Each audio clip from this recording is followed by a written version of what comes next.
True rainy night horror. यह एक typical Friday night की बात है, जब मैं अपने कॉलेज की क्लासेस के बाद डोर डैश कर रहा था। मेरे साथ कुछ अजीब हुआ। मैं यह वीकेंड्स में करता था ताकि मेरी लिविंग एक्सपेंसेस कवर हो सके, लेकिन उस रात कुछ अलग था। ऑन ऑर्डर कम आए, कुछ ऐसे ऑन ऑर्डर्स जो कम पेमेंट दे रहे थे, basically waste of time on orders. फिर 1 घंटे बाद एक ऑन ऑन ऑर्डर आया जो थोड़ा सही था, लेकिन वह 8 मील दूर था। उसका पेमेंट अच्छा था, लेकिन लोकेशन कुछ सही नहीं लग रही थी। पर यह उन ऑन ऑर्डर्स से बेहतर था जो कम पैसे दे रहे थे, तो मैंने बिना ज्यादा विचार किए ऑन ऑर्डर एक्सेप्ट किया और रेस्टोरेंट गया। फिर बैग लेकर गाड़ी में बैठा और ड्राइविंग करने लगा। जीपीएस ने बताया कि सफर 30 मिनट चलेगा, जो मेरे लिए अब तक के ऑन ऑर्डर में से बहुत लंबा समय था। कैंपस के जस्ट बाद बहुत से घर थे, लेकिन जब मैं 20 मिनट बाद वाले मार्ग पर पहुंचा, तब मेरे सामने सिर्फ खुले मैदान और खेत दिखाई दिए। उस जगह कोई घर नहीं था, सिर्फ खुले खेत और लहराती हुई फसल दिखाई दे रही थी। मैं थोड़ा नर्वस फील कर रहा था, लेकिन मैंने सोचा कि सब ठीक होगा। उन खाली खेतों के बीच मुझे एक घर दिखा जो कि लोकेशन से मैच कर रहा था। मैं समझ गया कि यही घर है जहां मुझे डिलीवरी देनी है। अब मैं उस खाली और सुनसान रास्ते से होते हुए उस घर की ओर, अपने ऑर्डर की ओर बढ़ रहा था। उस जगह की अजीब सी शांति काफी कुछ कह देने लायक थी। मैदान के बीच से गुजरते हुए मुझे बहुत अजीब लग रहा था। भले ही मैं डरपोक नहीं हूं, लेकिन बिना किसी कारण के घबराहट होना एक अलग एहसास था। जैसे ही मैं सड़क से आगे निकला, तो एकमात्र आवाज की जड़ पर मेरी कार की धीमी गड़गड़ाहट थी। मैंने कार पार्क किया और बैग तैयार किया, फिर कार को वहीं छोड़ दिया और बाहर निकला। वह घर शांत था और वहां काफी अंधेरा भी था। बाहर की जगह को रोशन करने के लिए केवल बरामदे की रोशनी जल रही थी। मैं गंदगी भरी घास के बीच से होकर बरामदे तक गया और दरवाजे पर दस्तक देते हुए इंतजार कर रहा था। मैंने पीछे मुड़कर अपनी कार की ओर देखा, जो मैदान में अंधेरे में गायब सी लग रही थी। इसके पीछे एक क्षण का समय बीत गया। फिर मैंने फिर से दस्तक दी, लेकिन कोई प्रतिक्रिया नहीं हुई। यहां तक कि अंदर से किसी की आवाज भी नहीं आई। मुझे स्थिति की विचित्रता का एहसास होने में देर नहीं लगी। खिड़कियों में कोई रोशनी नहीं थी और यह भी दिख रहा था कि खिड़कियां कितनी सड़ चुकी थीं। घर को करीब से देखने पर मुझे केवल यही लगा कि ऑन ऑर्डर पूरा नहीं किया जा सकता। एक संकोच वाली बात यह थी कि मेरे पास इस पते के लिए एक ऑन ऑर्डर था और पोर्च लाइट जल रही थी। मैंने लाइट की ओर देखा और सोचा कि यह एकमात्र लाइट क्यों होगी, लेकिन कुछ अजीब संयोग से मुझे पता चला कि उस लाइट के शीर्ष भाग में एक सस्ती सोलर बैटरी है। यह सिर्फ एक खुद चलने वाली लाइट थी, जो दिन के दौरान ही चार्ज होती है और शाम को चालू हो जाती है, जिसका मतलब है कि इसे चालू करने के लिए किसी को भी यहां मौजूद नहीं होना पड़ेगा। अब मैं ये सब एक साथ जोड़ ही रहा था कि तभी मैंने अपने पीछे एक गड़गड़ाहट की आवाज सुनी।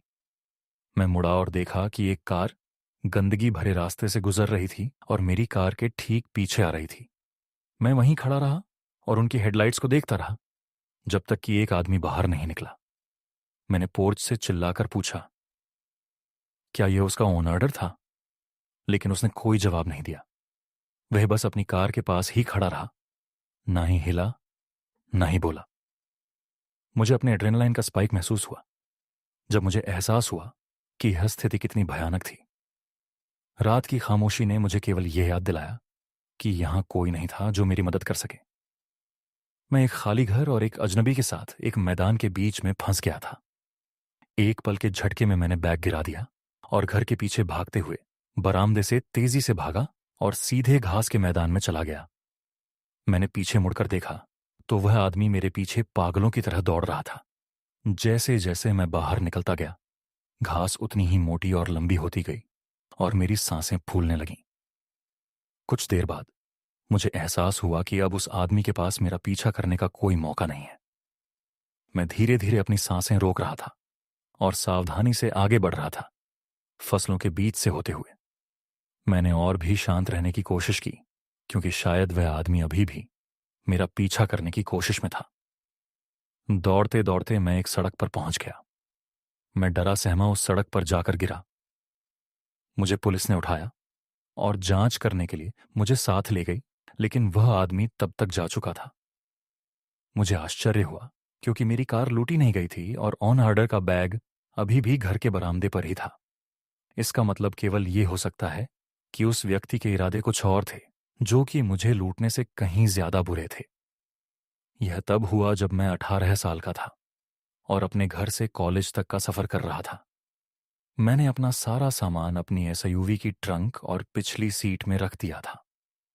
यह न केवल मेरी पहली लंबी सड़क यात्रा थी, बल्कि मैं पहली बार इतने लंबे समय के लिए अपने परिवार से दूर रहने जा रहा था। मैं जिस कॉलेज में जा रहा था वह 600 मील की दूरी पर था, जिसे मैंने 2 दिनों की ड्राइविंग में विभाजित किया था। मैंने मानचित्र के जरिए यह अनुमान लगाया था कि मैं रात 11 बजे तक होटल पहुंच जाऊंगा। 7 बजे तक सूरज पूरी तरह से ढल चुका था और अधिकांश गाड़ियां भी जा चुकी थीं। कभी कभार कोई कार वहां से गुजरती थी तो उन्हें देखता और उनकी हेडलाइट्स धीरे धीरे मेरे सामने से गायब हो जाती थी। ये सब देख देख कर मैं और थक गया था। लगभग 10 बजे मैंने फैसला किया कि मैं अगले गैस स्टेशन पर रुकूंगा, आगे का सफर शुरू करने से पहले। 10 मिनट बाद मैं एक गैस स्टेशन में प्रवेश किया, जो इतनी दूर था कि वहां कोई शहर या कुछ भी नहीं था। वहां बस कुछ पंप और एक छोटा स्टोर था। मैंने सड़क पर कोई अन्य कार नहीं देखी और आसपास के किसी भी घर या इमारत से दूर तक कोई रोशनी नहीं थी। मैं सीधे एक पंप तक गया और अपने टैंक को भरने के लिए बाहर निकला। जैसे ही मैंने चारों ओर देखा, मैं डर गया क्योंकि एक अजीब सा आदमी मेरी तरफ आ रहा था। मेरी तुलना में वो बहुत बड़ा था। शायद अगर मुझे अनुमान लगाना हो तो वह 50 के आसपास था और वह बेघर लग रहा था। लेकिन इसके बावजूद यहां संपर्क करने के लिए और कोई नहीं था। उसकी छोटी सी मुस्कान ने मुझे और अधिक सहमा दिया। आपको कुछ चाहिए? मैंने उम्मीद करते हुए कहा, ताकि वह मेरे और करीब ना आए। वह आदमी मेरी कार से कुछ फीट की दूरी पर रुका और जवाब देने से पहले लगभग सावधानी से चारों ओर देखा। फिर वह बाहर निकलकर वापस हाईवे पर आ गया। मुझे कुछ समझ नहीं आया कि वह क्या बोलना चाहता था, पर फिर उसने मेरे पीछे उस निकास की ओर इशारा किया जहां से मैं आया था और फिर से बोला, वापस हाईवे पर निकल जाओ। 1 सेकंड के बाद मैंने कहा, ठीक है, और वह आदमी चला गया। लेकिन मैं अभी भी वास्तव में उलझन में था। मैं जिस निकास द्वार से आया था वह चाहता था कि मैं फिर से हाईवे पर जाऊं। वह एक वन वे रोड था। वह चाहता था कि मैं सड़क के गलत तरफ गाड़ी चलाऊं और वापस राजमार्ग पर यू टर्न ले लूं। इसका कोई मतलब नहीं बनता था। मैंने प्रवेश द्वार की ओर देखा, जिस रोड से मुझे जाना था। उस रोड पर किसी भी तरह का निर्माण का साइन या कोई और रास्ता रोकने का बोर्ड नहीं था। ये बस एक खाली रैंप की तरह लग रहा था। जैसे ही मैंने पंप वापस लगाया और अपनी कार में बैठा, मैंने उस आदमी पर नजर डाली जो अब किनारे पर बैठा था, कन्वीनियंस स्टोर के बाहर। मैंने जितना अधिक सोचा, वह आदमी उतना ही पागल लग रहा था। बस यहां बैठकर बकवास कर रहा था। मैंने सोचा कि शायद यह किसी प्रकार का जाल या कुछ और था, इसलिए मैं बिना कुछ सोचे वहां से हाईवे के प्रवेश द्वार पर गया। हालांकि मुझे एहसास हुआ कि सभी स्ट्रीट लाइटें बंद थीं। मैंने यह सोचकर गति धीमी कर दी कि शायद यह एक निर्माण साइट या कुछ और है। मैंने अपनी आंखें सड़क पर रखीं ताकि कोई दुर्घटना ना हो। इससे पहले कि एक पिकअप ट्रक कहीं से आया और मेरी कार के ठीक सामने रुका। हर दरवाजा खुल गया और 4 लोग ट्रक से बाहर निकले। उनके पास सभी प्रकार के हथियार, धातु छुरी, चाकू थे और वे तेजी से मेरी कार की ओर दौड़ने लगे, और यहां तक कि अपने चेहरे को ढकने के लिए भी कुछ नहीं पहना था। वे मुझे भावनाहीन नजरों से देख रहे थे। मैंने तुरंत अपनी कार को पीछे करना शुरू कर दिया क्योंकि वे मुझसे बस कुछ ही फीट की दूरी पर थे।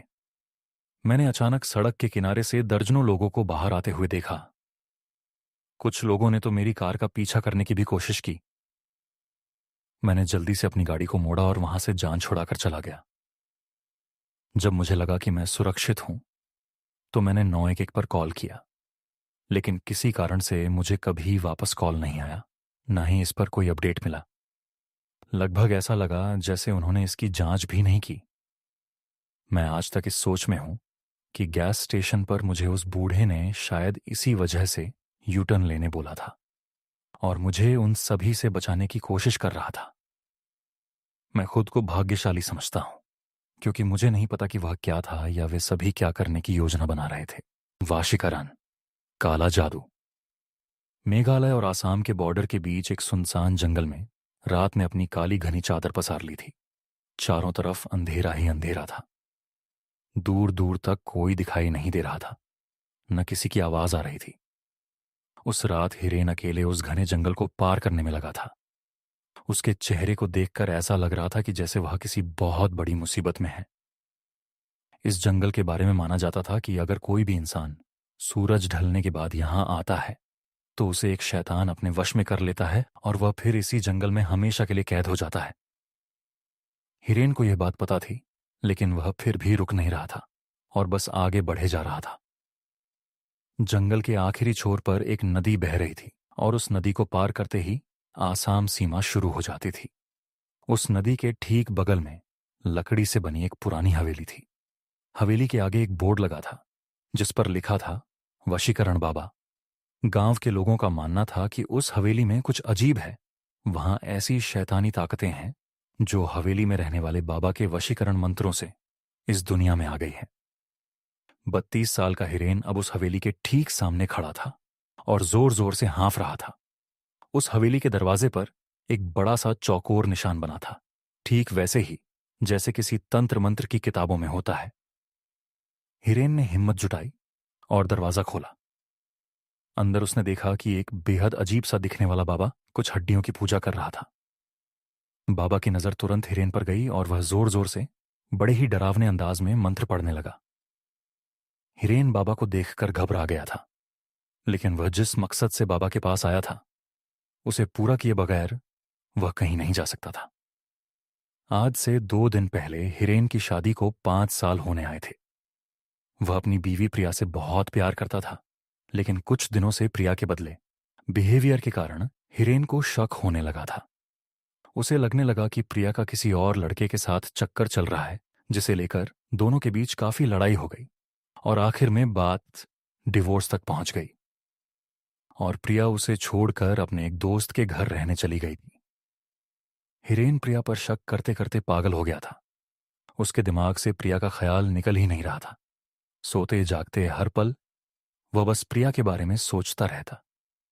एक दिन जब वह बस से ट्रेवल कर रहा था तो उसकी नजर सीट के ऊपर लगे एक स्टिकर पर गई जिस पर लिखा था, सिर्फ 1 घंटे में खोए हुए प्यार को वापस पाए, और इसी के साथ नीचे एक पता भी लिखा था। हिरेन अब उसी पते पर पहुंच चुका था, वशीकरण बाबा के पास। बाबा के मंत्रों की आवाज अब धीमी हो गई थी और अंदर एक गहरा सन्नाटा था। बाबा ने बिना की तरफ देखे उससे उसके आने का कारण पूछा। हिरेन ने उस अजीब से दिखने वाले बाबा को सब कुछ बता दिया। बाबा ने हिरेन की बातें सुनकर एक हल्की सी मुस्कुराहट के साथ उसे एक लाल वस्त्र दिया और कहा कि इसे धारण करके रोज रात 12 बजे प्रिया की फोटो को देखते हुए हिरेन को वही मंत्र पढ़ना है। धीरे से हिरेन के कान में उस बाबा ने एक मंत्र कहा। इस मंत्र को कहने के बाद वह बाबा फिर से अपनी पूजा में लग गया। हिरेन ने बाबा को पैसे देने के लिए अपने हाथ आगे बढ़ाए, लेकिन उस बाबा ने कोई भी पैसे लेने से इनकार कर दिया। हिरेन वापस जंगल के रास्ते जाने लगा। वह इस बात पर ताज्जुब कर ही रहा था कि अचानक उसे ऐसा लगा कि जैसे कोई उसके पीछे पीछे चल रहा है। अनजानी रात में गांव की कच्ची सड़क पर चलते हुए उसे ऐसा लग रहा था कि किसी अनजान शक्ति की उस पर निगरानी हो रही हो। वह जितनी तेज चलने की कोशिश करता, उसके कदम उतने ही धीमे धीमे बढ़ रहे थे। रात के 12 बजने से कुछ ही मिनट पहले हिरेन अपने घर पहुंचा। उसने पर्स से प्रिया की तस्वीर निकाली और बाबा का दिया हुआ लाल वस्त्र पहनकर वशीकरण बाबा के मंत्र का उच्चारण करने लगा। तभी अचानक उसे ऐसा लगा कि उसे किसी काले साए ने घेर लिया है और वो उस पर कब्जा जमाने की कोशिश कर रहा है। हिरेन ने अपना सिर चारों तरफ घुमाया और जोर जोर से मंत्र पढ़ने लगा। कुछ ही पलों में वह काला साया वहां से गायब हो गया। हिरेन रोज यह करता। ऐसा करते करते कई दिन गुजर गए, लेकिन हिरेन की बीवी प्रिया अब भी उसके पास नहीं आई थी। हिरेन ने फिर से वशीकरण बाबा से मिलने का फैसला किया। हवेली पहुंचकर उसने बाबा को बताया कि प्रिया अब तक उसकी जिंदगी में वापस नहीं आई है। बाबा ने 2 मिनट के लिए अपनी आंखें बंद की और बताया कि हिरेन के गले में जो लाल धागा है वह उसके वशीकरण की शक्ति को कमजोर कर रहा है। हिरेन ने वह धागा तुरंत उतार दिया। बाबा ने यह भी कहा कि अगर वह प्रिया को इस हवेली में ला सकता है तो प्रिया जरूर हिरेन के पास वापस आ जाएगी। उस दिन भी हिरेन जब अपने घर वापस जा रहा था तो उसे ऐसा लगा जैसे कोई उसके पीछे पीछे चल रहा है और उसे देखे जा रहा है।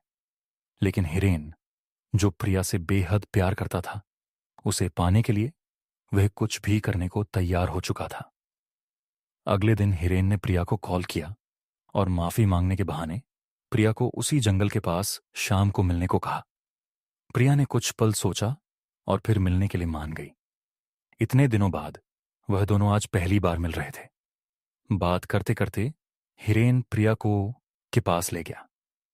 जैसे ही प्रिया हवेली के पास पहुंची उसे एक अजीब सी घुटन महसूस होने लगी थी। उसने हिरेन को तुरंत वहां से चलने को कहा, लेकिन हिरेन जबरदस्ती उसे हवेली के अंदर ले गया। बाबा ने जैसे ही प्रिया को देखा उसने हिरेन को बाहर जाने को कहा और दरवाजा बंद कर दिया। पूरे 2 घंटे बीत चुके थे लेकिन दरवाजा अभी तक बंद था। हिरेन को अब बहुत ज्यादा घबराहट होने लगी थी। कुछ देर बाद दरवाजा अपने आप खुला, लेकिन हिरेन ने जो दरवाजे के उस पार देखा वह देखकर हिरेन के रोंगटे खड़े हो गए। अंदर प्रिया बेहोश पड़ी थी और उसके शरीर के चारों तरफ कैंडल जल रहे थे।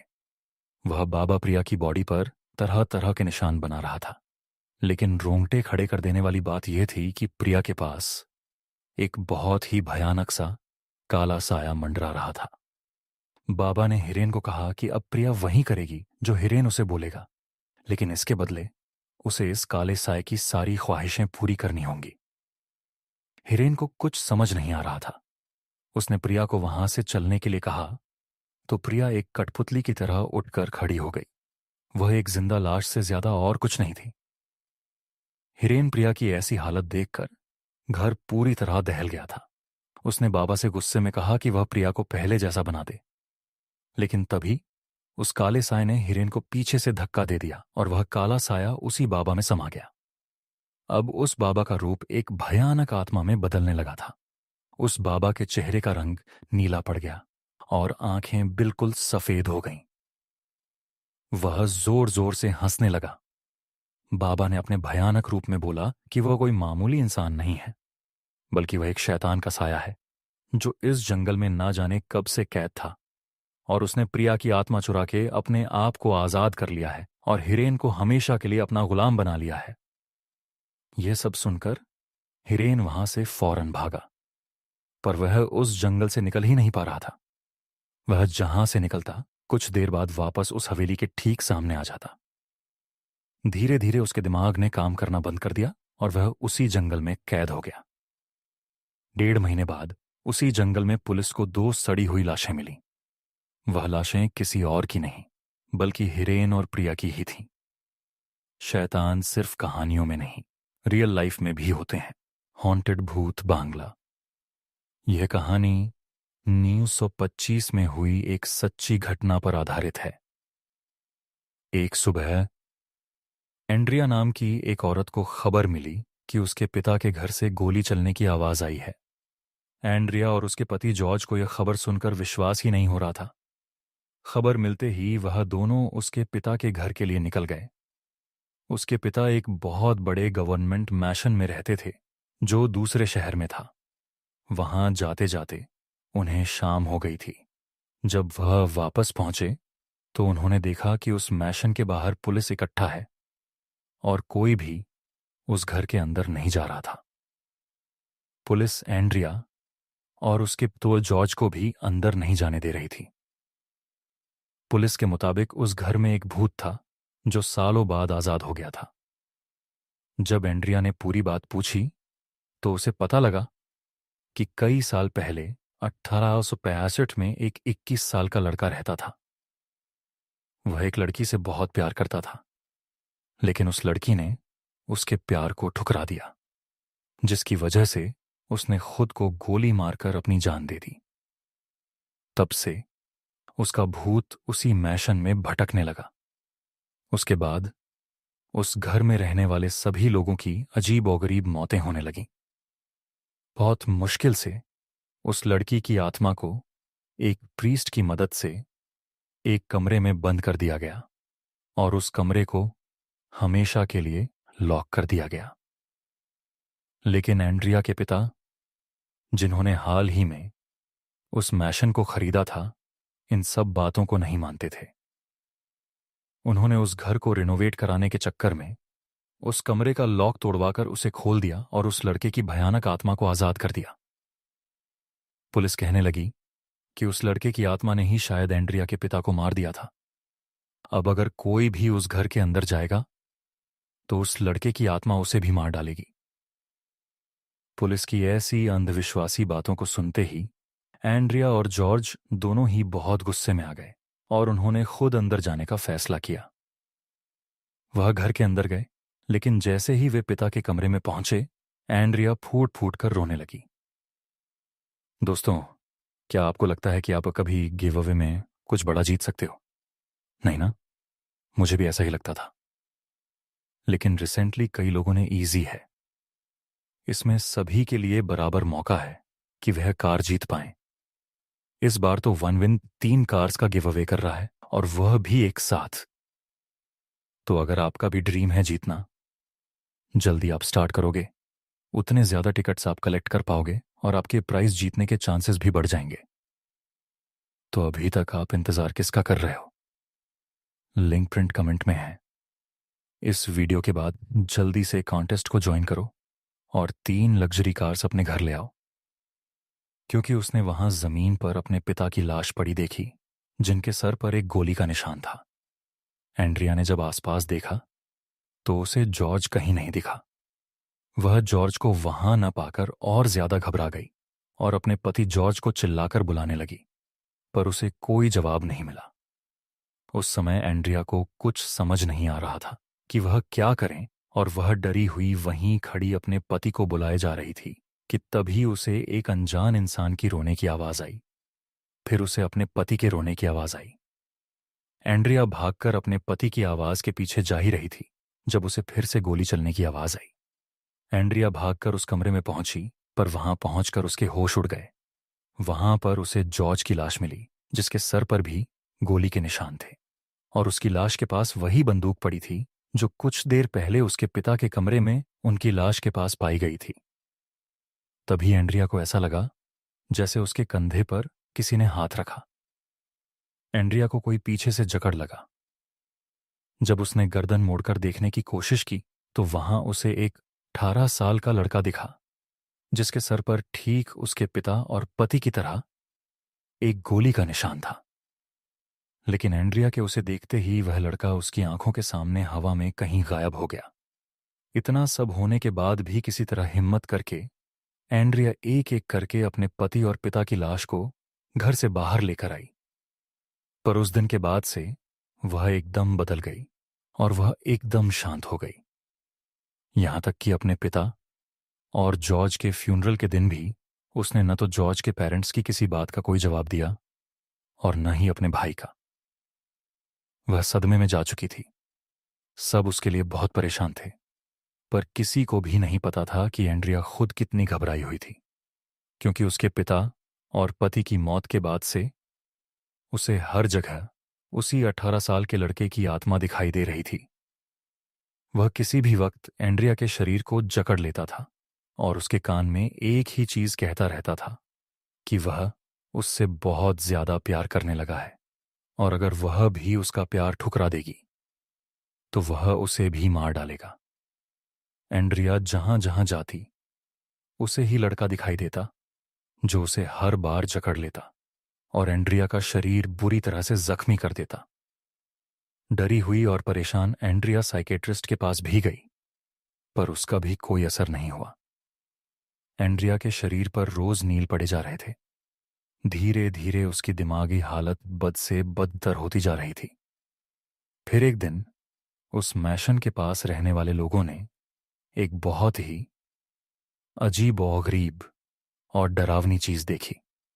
उन्होंने देखा कि एक बहुत ही कमजोर दिखने वाली एंड्रिया भागती हुई आई और उस मैशन का ताला तोड़कर उसके अंदर घुस गई। इससे पहले कि कोई कुछ समझ पाता, उन्हें उस मैशन के अंदर से गोली चलने की आवाज आई। जब कई देर तक कोई भी अंदर नहीं गया, तो यह खबर शहर के मेयर तक पहुंची।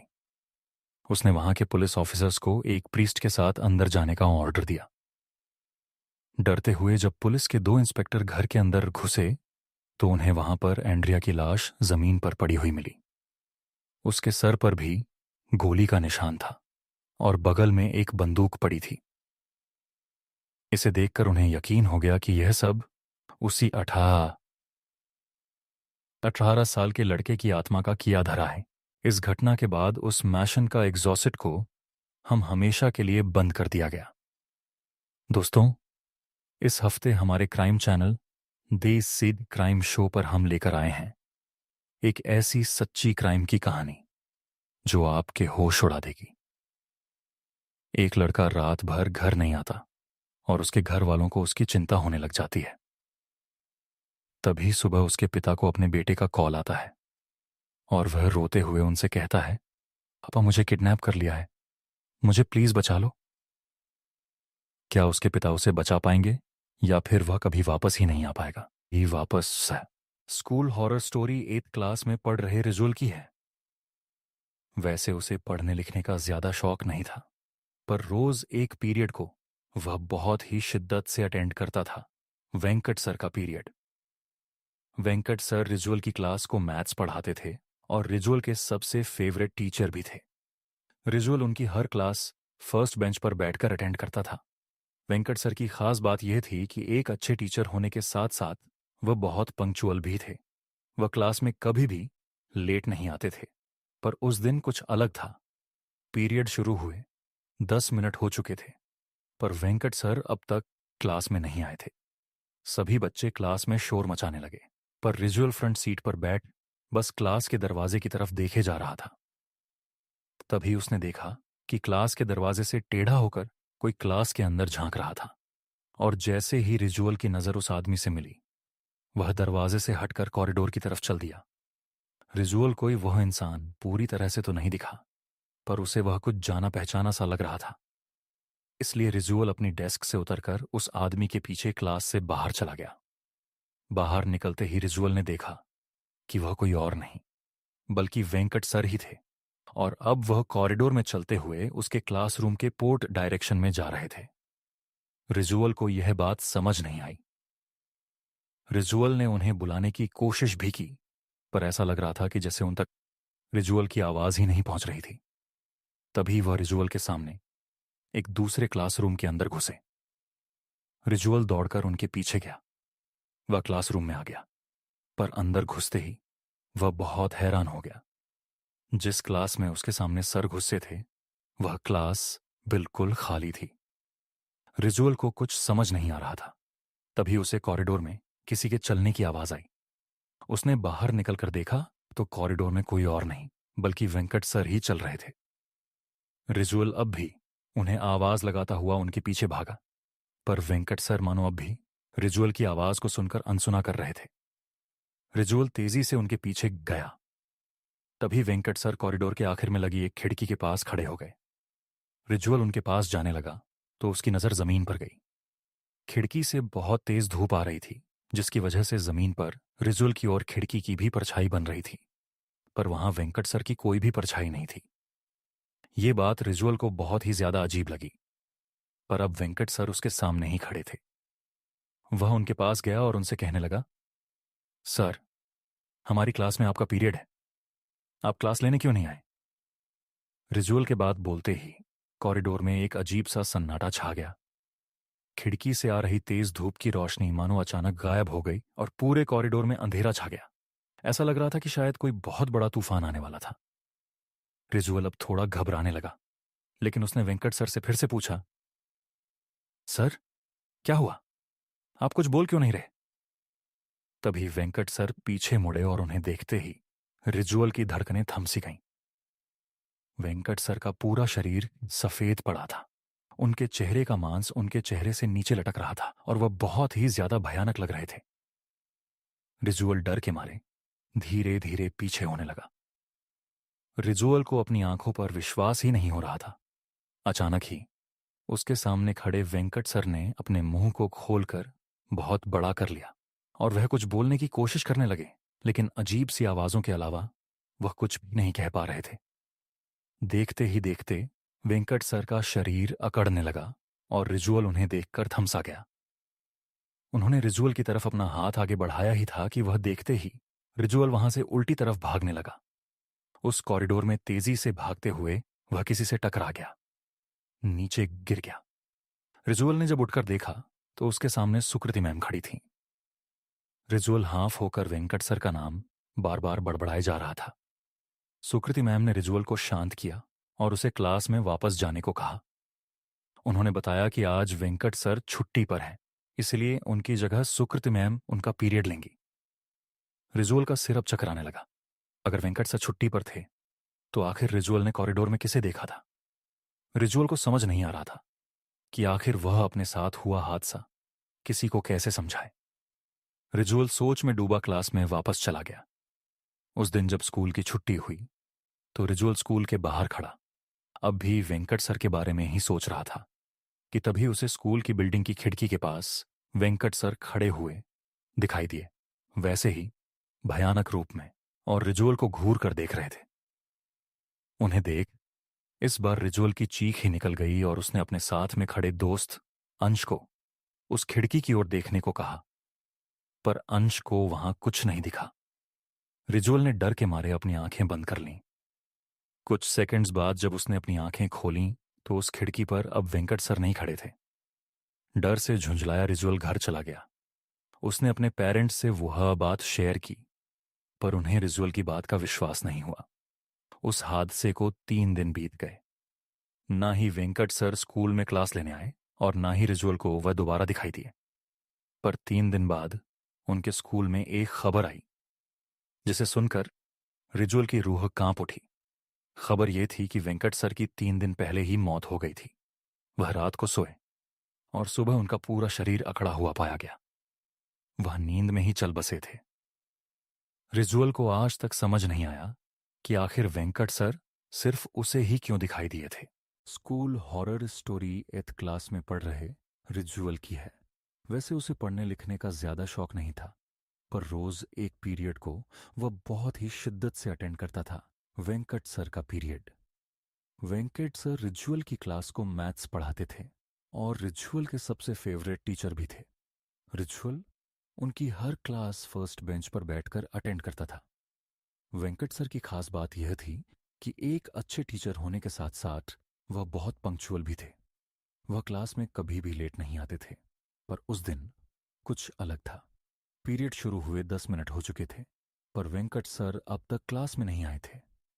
सभी बच्चे क्लास में शोर मचाने लगे, पर रिजुअल फ्रंट सीट पर बैठ बस क्लास के दरवाजे की तरफ देखे जा रहा था।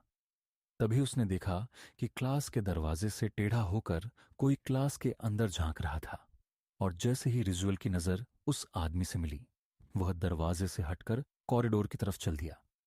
रिजुअल को वह इंसान पूरी तरह से तो नहीं दिखा, पर उसे वह कुछ जाना पहचाना सा लग रहा था। इसीलिए रिजुअल अपनी डेस्क से उतरकर उस आदमी के पीछे क्लास से बाहर चला गया। बाहर निकलते ही रिजुअल ने देखा कि वह कोई और नहीं बल्कि वेंकट सर ही थे, और अब वह कॉरिडोर में चलते हुए उसके क्लासरूम के पोर्ट डायरेक्शन में जा रहे थे। रिजुअल को यह बात समझ नहीं आई।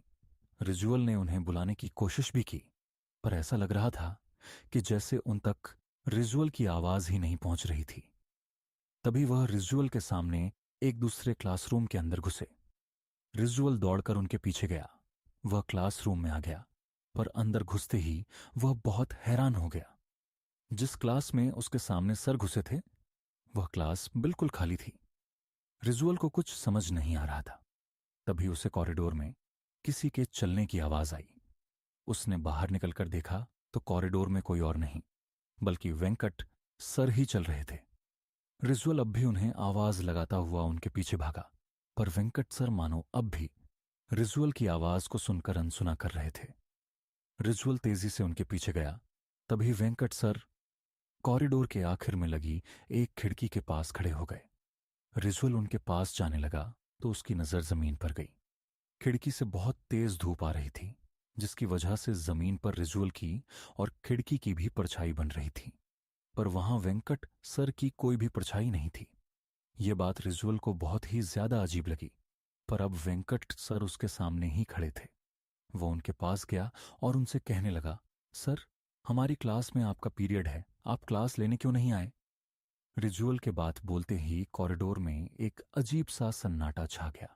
खिड़की से आ रही तेज धूप की रोशनी मानो अचानक गायब हो गई और पूरे कॉरिडोर में अंधेरा छा गया। ऐसा लग रहा था कि शायद कोई बहुत बड़ा तूफान आने वाला था।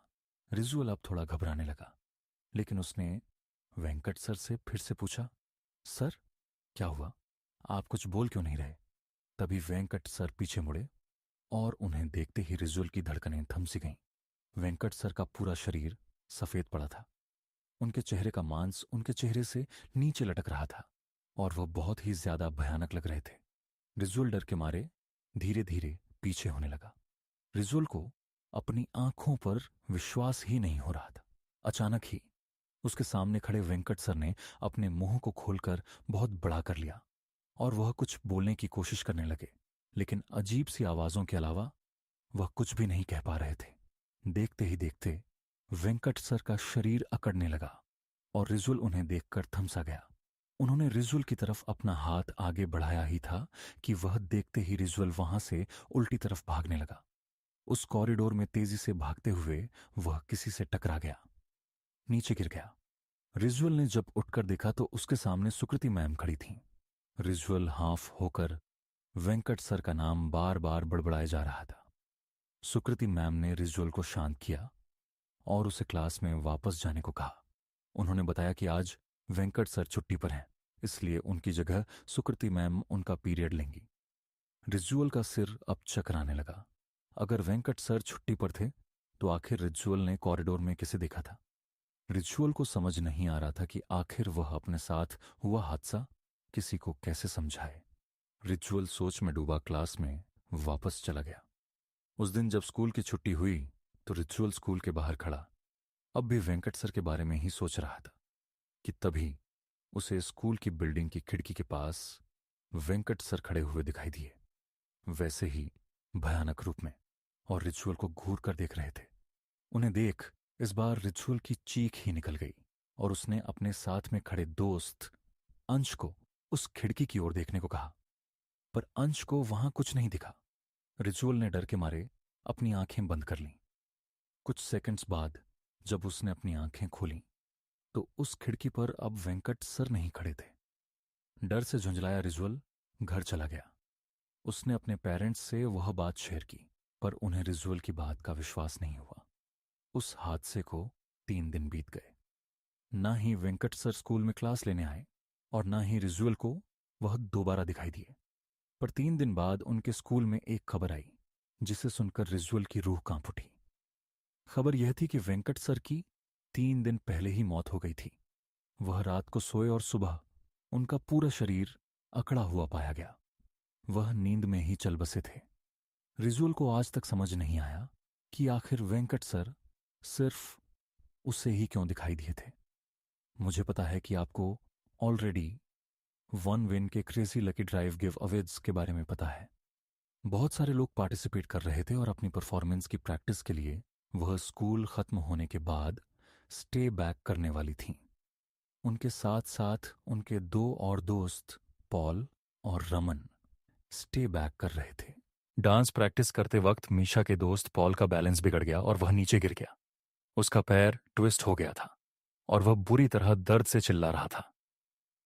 स्कूल के सब टीचर्स जा चुके थे और हेल्प के लिए उन बच्चों के पास कोई भी नहीं था। तभी मिशा भागकर मेडिकल रूम गई, पर वहां भी तब तक ताला लग चुका था। उसी वक्त मिशा को लगा कि जैसे कोई उसके पीछे से ऊपर गया है। वह मुड़ी तो उसे एक परछाई पर जाते हुए दिखी। मिशा को लगा कि शायद दियो स्कूल स्टाफ में से कोई तो अभी भी स्कूल में है और इसीलिए मिशा उसे रोकने के लिए उसके पीछे भागी। मिशा स्कूल के 3rd फ्लोर पर आ चुकी थी। उस फ्लोर पर स्कूल स्टाफ के अलावा किसी का भी जाना मना था। मिशा पहले तो वहीं सीढ़ियों के पास खड़ी आवाज लगाने लगी, पर उसे कोई जवाब नहीं मिला, इसलिए वह थोड़ी आगे गई। उसने देखा कि उस फ्लोर पर सिर्फ एक ही रूम था और उस पर भी ताला लगा हुआ था। मिशा को कुछ समझ नहीं आया तो वह उस पर अच्छाई को अपने मन का वहम समझकर वापस जाने लगी। लेकिन तभी उसे एक अजीब सी आवाज आई। जब मिशा ने पलटकर उस कमरे की तरफ देखा तो उस दरवाजे पर जो ताला लगा था वह टूटकर नीचे गिरा हुआ था। मिशा एकदम से चौंक उठी। वह उस रूम के अंदर गई और उसे दिखा कि एक आदमी खिड़की की तरफ मुंह करके खड़ा है। मिशा ने उससे पूछा कि अगर वह उसके साथ चलकर पॉल की मदद करेगा, लेकिन उस आदमी ने मिशा को कोई रिएक्शन ही नहीं दिया। मिशा को सब कुछ बहुत अजीब लग रहा था। उसने फिर से उस आदमी को पुकारा, लेकिन तभी अचानक उस कमरे का दरवाजा अपने आप बंद होने लगा। मिशा यह देखकर घबरा उठी। वह दरवाजे की तरफ गई और उसे खोलने की कोशिश करने लगी, लेकिन वह दरवाजा नहीं खुला। तभी मिशा को उस आदमी के हंसने की आवाज आने लगी। वह बहुत डरावने तरीके से हंस रहा था और धीरे धीरे उसकी हंसी तेज होती जा रही थी। मिशा में पलटकर देखने की हिम्मत ही नहीं थी और वह डर के मारे जोरों से दरवाजा पीटने लगी। कोई है, कोई है वहां। तभी मिशा को अपनी गर्दन पर हल्की सी हवा का एहसास हुआ। उसने पलटकर देखा तो उसका दिल दहल उठा। वह आदमी जो कुछ देर पहले खिड़की को देख रहा था अब उसके ठीक सामने खड़ा था। उसके चेहरे पर एक हल्की सी हंसी थी जो मिशा को बहुत डरावनी लग रही थी। वह मिशा को ऐसे घूर रहा था जैसे वह उसे आज जिंदा नहीं छोड़ेगा। उसने मिशा को पकड़ लिया और उसे अपने पास खींचने लगा। मिशा का रोना छूट गया और वह डर के मारे बहुत जोर से चिल्लाई। उस आदमी ने मिशा के मुंह पर हाथ रखा और मिशा के साथ बदसलूकी करने लगा। उधर मिशा को ढूंढते हुए रमन स्कूल के 3rd फ्लोर पर पहुंचा, जहां उन्हें मिशा की चीख सुनाई दी। बहुत जल्दी से उस कमरे में गए और उन्होंने देखा कि मिशा जमीन पर बैठी रो रही थी और उसके आसपास कोई भी नहीं था। उसकी शर्ट ऊपर से थोड़ी फटी हुई थी और उसके चेहरे पर चोट के निशान थे। उसने सबको अपने साथ हुआ पूरा घटना बताया। मिशा के साथ हुए इस हादसे को सुनकर स्कूल का चेहरा बिल्कुल पीला पड़ गया। उसने मिशा और उसके दोस्तों को बताया कि कुछ साल पहले स्कूल में एक सफाई कर्मचारी काम करता था। वह थोड़ा पागल सा था और वह लड़कियों को बहुत ही गंदी नजरों से देखकर हंसता रहता था। एक बार उसने एक लड़की के साथ बदसलूकी भी की थी। उस लड़की ने जब उसकी कंप्लेंट की तो स्कूल की प्रिंसिपल ने उसे हमेशा के लिए नौकरी से निकाल दिया। उसके एक हफ्ते के अंदर उस पागल आदमी ने 3rd फ्लोर वाले स्टोरेज रूम में जाकर खुद को मार डाला। उसकी मौत का काफी दिनों तक किसी को पता ही नहीं चला था। उस आदमी की बॉडी बहुत ही डरावनी हालत में पाई गई थी और तब से उसकी आत्मा उसी कमरे में भटक रही थी। इसीलिए स्कूल के 3rd फ्लोर पर किसी का भी जाना बंद कर दिया गया। इस इंसिडेंट के बाद मिशा इतनी डिस्टर्ब हो गई कि वह कुछ दिन तक स्कूल ही नहीं गई, बल्कि कुछ ही महीनों में उसने एक नए स्कूल में एडमिशन भी ले लिया। लेकिन वह कभी भी उस भयानक आदमी और उसकी डरावनी हंसी को नहीं भूल पाएगी। ये कहानी उस समय की है जब जोनाथन एक बोर्डिंग स्कूल में पढ़ा करता था। वह करीब 13 साल का था जब उसके साथ ये किस्सा घटा। एक दिन जब वह बाकी बच्चों के साथ क्लास में बैठकर पढ़ रहा था, तभी अचानक से एक जूनियर टीचर भागते हुए उनके क्लासरूम में आई और प्रोफेसर के कान में कुछ कहकर वहां से चली गई।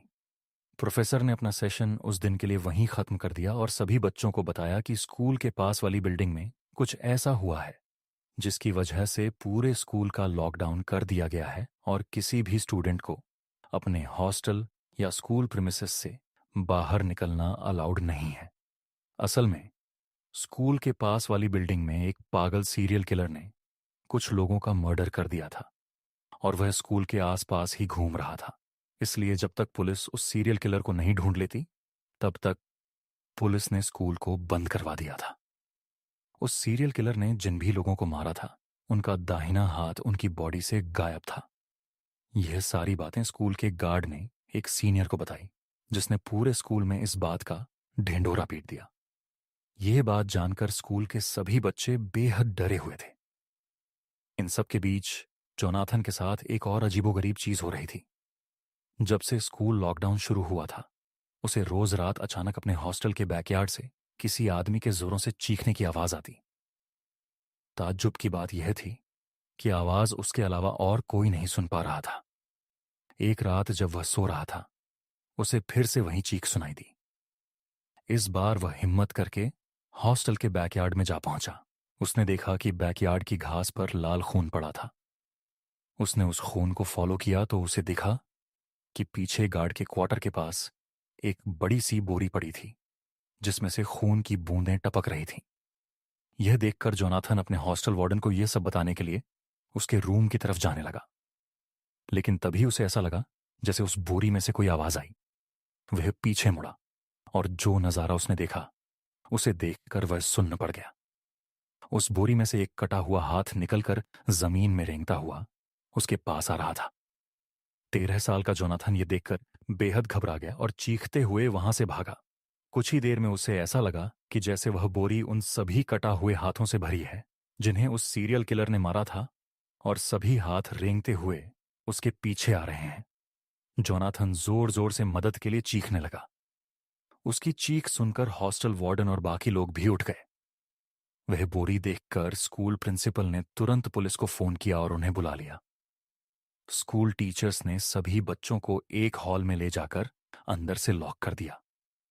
जोनाथन अब भी जोर जोर से रो रहा था। कुछ ही देर में पुलिस वहां पहुंच गई और उन्होंने उस सीरियल किलर को ढूंढ निकाला जो स्कूल में ही एक क्लासरूम में छुपा हुआ था। जोनाथन ने उस रात जो महसूस किया वह सच था या नहीं यह तो नहीं कह सकते, लेकिन वह बोरी सच में उन्हीं सब लोगों के कटे हुए हाथों से भरी थी जिन्हें उस सीरियल किलर ने मारा था। उस दिन के बाद से स्कूल का रूटीन तो नॉर्मल हो गया, लेकिन जोनाथन को आज भी वह खौफनाक सपना आता है जहां एक कटा हुआ हाथ रेंगते हुए उसके पास आ रहा है। बचपन में गर्मी की छुट्टियां हम सभी की फेवरेट हुआ करती थीं, और उन छुट्टियों में समर कैंप तो हम सब कभी ना कभी गए ही होंगे। पर क्या हो अगर यही समर कैंप आपकी जिंदगी की सबसे ज्यादा खौफनाक याद बन जाए? ये घटना जॉर्ज के साथ 2010 में हुई थी, जब वह 14 साल का था और वह अपने शहर से दूर पहाड़ों में एक समर कैंप के लिए गया था। समर कैंप की कैंप साइट उसके नाना नानी के घर के काफी पास थी, इसलिए वह कैंप शुरू होने से पहले कुछ दिन के लिए वहीं चला गया। उसके नाना ने कैंप के ऑर्गेनाइजर से बात कर ली थी कि वह जॉर्ज को बीच रास्ते से ही पिक कर लें। कैंप ऑर्गेनाइजर ने जॉर्ज के नाना को एक स्पॉट बता दिया जहां से वह लोग जॉर्ज को पिकअप करने वाले थे। जॉर्ज और उसके नाना उस लोकेशन पर पहुंचे, लेकिन वहां कोई बस नहीं थी। उन्होंने कैंप ऑर्गेनाइजर को कॉल किया और उसका phone out of network area था। उन्होंने काफी देर इंतजार भी किया, पर वहां कोई नहीं आया। इसके बाद जॉर्ज के नाना ने डिसाइड किया कि वह उसे खुद कैंप साइट तक छोड़कर आएंगे। वह लोग वहां शाम तक पहुंच गए, क्योंकि कैंप साइट मेन रोड से थोड़ा अंदर जाकर थी। तो उसके नाना उसे कैंप में छोड़कर वहां से वापस लौट गए। जॉर्ज जैसे ही कैंप साइट पहुंचा तो उसने देखा कि उस कैंप का माहौल बेहद अजीब था। सारे बच्चे चुपचाप एक सर्कल में बैठे हुए थे और जॉर्ज को अजीबोगरीब नजरों से देख रहे थे। जॉर्ज के नाना के जाते ही ऑर्गेनाइजर बिना कुछ बोले बस वहां से चला गया। जॉर्ज भी उसके पीछे पीछे कैंप को एक्सप्लोर करने लगा। उसने देखा कि एक टेंट पर उसका नाम लिखा था, तो जॉर्ज ने अपना सामान उस टेंट में रखा और बाहर सबके साथ आकर सर्कल में बैठ गया। उसके बैठते ही सभी बच्चे फिर से उसकी तरफ एक अजीब नजर से देखने लगे। जॉर्ज ने एक दो बच्चों से बात करने की कोशिश भी की, मगर कोई कुछ बोल ही नहीं रहा था। सब बस उसे घूर घूर कर देखे जा रहे थे। तभी सर्कल में बैठा एक बच्चा उठा। उसने जमीन पर पड़ा एक बड़ा सा पत्थर उठाया और गुस्से से जॉर्ज की तरफ बढ़ने लगा। उसे देखकर आसपास बैठे बच्चे भी उठे और जॉर्ज की तरफ आने लगे। सबके चेहरों पर बेहद गुस्सा था। जॉर्ज यह देखकर बहुत डर गया। वह बार बार कैंप के ऑर्गेनाइजर को लगाने लगा। जब इतनी बार बुलाने पर भी ऑर्गेनाइजर नहीं आया, तब जॉर्ज वहां से तुरंत उठा और भागकर अपने टेंट में छुप गया। अचानक ही जॉर्ज के टेंट के बाहर बिल्कुल शांति छा गई, जैसे कि वहां कोई हो ही ना। अचानक से शाम पूरी तरह ढल गई और रात के अंधेरे ने उस कैंप साइट को चारों तरफ से घेर लिया। तभी जॉर्ज को दिखा कि कुछ ही दूरी पर एक लड़की जमीन खोद रही थी। जॉर्ज हिम्मत करके उसके पास गया। जॉर्ज ने उससे बात करने की कोशिश की, लेकिन वो लड़की बस पागलों की तरह जमीन खोदे जा रही थी। जॉर्ज ने उससे फिर पूछा कि वह कौन है और क्या कर रही है, तो उस लड़की ने जॉर्ज की तरफ गुस्से से देखा और कहा कि वो जॉर्ज की कब्र खोद रही है। ये सुनकर जॉर्ज घबरा उठा और जल्दी उस लड़की से दूर भाग गया। जॉर्ज को कुछ समझ नहीं आ रहा था कि उस कैंप में आखिर हो क्या रहा है। उसने सोचा कि वह कॉल करके अपने नाना को वापस बुला लेगा और उनके साथ वापस घर चला जाएगा।